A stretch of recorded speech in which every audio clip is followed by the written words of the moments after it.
Nadine Lustre hindi komportable sa T-Bird at Ako, remake with Catherine Bernardo.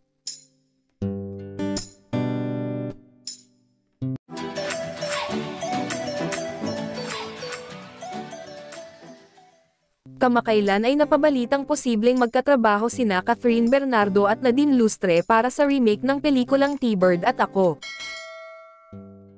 Nang hinangian siya ng komento tungkol sa approval ni Vilma Santos sa kanila ni Catherine na i-remake ang classic film na T-Bird at Ako, na pinagbidahan noon nina Ate V at Nora Honor.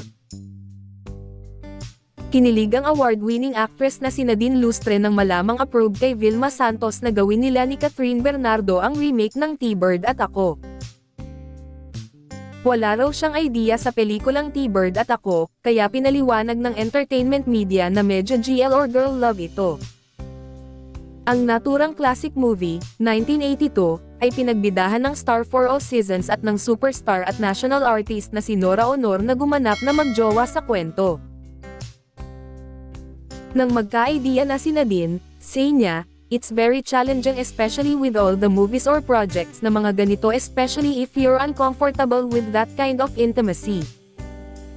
Kwento pa niya, may ganito na siyang experience before, I mean kung parang kayo-kayo na lang, medyo nakakailang. Kasi I've had an experience before na may ganyan, and that's why I know I'm really straight. Kasi naka-experience ako ng ganyan but then again, yun lang. Kahit magiging challenging ay game naman daw siya, I guess magiging challenging lang dyan for me is yung level of comfortability. But ako naman I'm always game for challenges, you know. Tuwang-tuwa naman ang fans niya na game siyang gumawa ng GL kasama si Catherine. Sana nga matuloy ito at mukha namang papatok ito sa takilya.